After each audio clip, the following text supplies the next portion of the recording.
Peace, beautiful souls. Reclaim your mind and reclaim your body. The pains, the thoughts, the things, all the things, they are not outside of your control as much as certain people or certain things make it seem. Okay, this is finally gonna come up. I've been wanting to talk about this for so long, which originally when I just started this video, I didn't think I was going to come talk about this, but specifically something I've went through. Have y'all ever heard of psoriasis? Psoriasis is like a skin condition, right? That's something that runs in my mom's side of the family. And for a long time, I thought that I didn't have it because it didn't look like what theirs looked like. Also, my mom's side of the family is pretty fair-skinned. I'm obviously a lot darker, a lot more colored. And there was something I was struggling with in my vagina area for years of my life, for as long as I can remember, like late middle school, early high school. And I would go to the doctors, I would get checked, and they kept saying like they didn't know what it was, or they kept diagnosing me with things like BV and yeast infections. And or like all the tests would come back negative, but I'm still having these symptoms.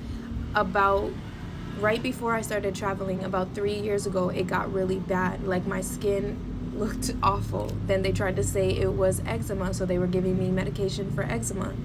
It wasn't eczema. And when I would stop, like the medication would work a little bit, like clear it up, but then it would come back, and it would come back way worse because, again, when they give you these medications, even the medications they give for psoriasis, those steroids and things, it makes your body like addicted to it, and it messes up the skin. It makes it thinner, and it just is not good. So it got to the point where they were like, okay, well, we're gonna have to give you a biopsy to see what it is. And I'm like, I don't want to get a biopsy, especially now my freaking vagina. Like, no. So I was like, you know what, I'm just gonna, this was again right before I started traveling, right before I left the country. So I was like, if I leave the country and I don't figure it out by the time I choose to come back, then I'll do it. So when I left the country, it was, again, it started getting worse and worse because I didn't know. Like I didn't know what to do, and I wasn't putting that ointment on it anymore because I knew, like the doctors were telling me, it would eventually get worse, or make my skin whatever. So I started doing more research. I started talking to my ancestors, like, I know this has been going on in the lineage for a long time, like, tell me what to do. And I went down a rabbit hole and saw like what genital psoriasis looked like, and then also what psoriasis looks like on more brown skin. And I'm like, holy shit, like this is exactly what's happening to me, or what I'm experiencing. Granted, I understand why too, because I'm the generational curse breaker in many different ways, right? Again, this psoriasis has been going on in my family for a long time. What I found out was a lot of skin conditions, even eczema, is connected to the liver, right? And there's certain things that if you eat, it feeds those conditions. And so I realized almost everything I was eating, everything I love to eat, such as like dairy, sugar, like coffees, but like Dunkin' Donuts, Starbucks type of coffees with all these sweeteners and things, and even stuff like tomatoes, just because the acidity, like what I had to cut out the dairy completely, which sometimes I go back to it every now and then, but also the sugar, I still go back to it sometimes too. But for that time period, when I tell you I cleared this up in less than a month, something that I've been dealing with for years of my life, in less than a month I cleared it up because I did like a fast for my liver. It's been 3 years. It's been 3 years. I've not had it again. When I'm telling you I'm going to the doctors, I was going to the doctors for years and years. They're giving me all these pills, all these stupid ointments, all these things. Nothing helped.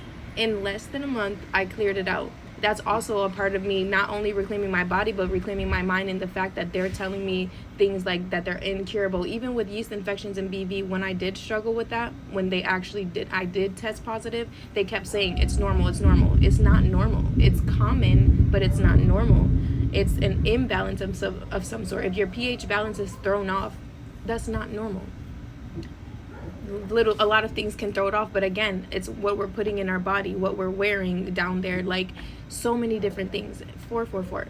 And anyways, it's been 3 years. If you have psoriasis, if you have eczema, they love to tell you it's incurable. It's not true.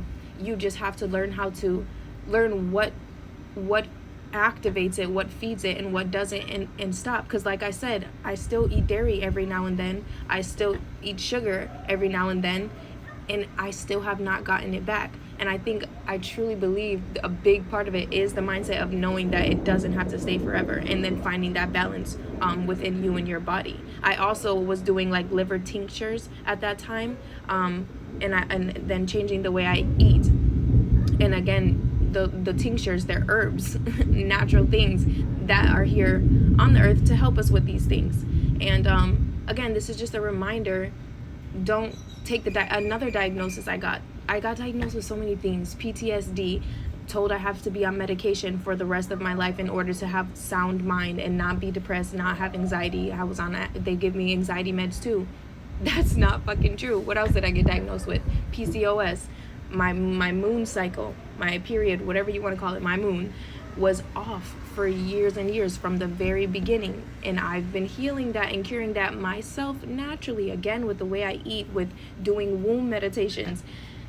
Do not listen to these people. The doctor straight up told me that I would never have a flat stomach, and I will be obese. Not to I have a flat stomach and I'm not obese because I reclaimed my mind. I reclaimed my body and did what I have to do to get myself healthy, to rebalance myself. Diseases and all these conditions, even a condition, look up the definition. They're conditioning you to believe that you have this incurable condition. One thing I'm still working on is my hyperhidrosis, the sweat. I haven't figured that out all the way yet, but I trust that I will. Anyway, my point is, do not take what these doctors and people are telling you as the full truth. Go deep in your research, learn your body, rewire your mind. You have the power to do these things. Like, don't take what they say as end all be all, because it's not. I promise you it's not. And I'm not saying that it is easy. I am not saying that, okay? What I'm saying is, you have the power to reclaim your mind. You have the power to reclaim your body. And that's in a multitude of ways. I want to leave this here because this is a bit long. I love you. See you later.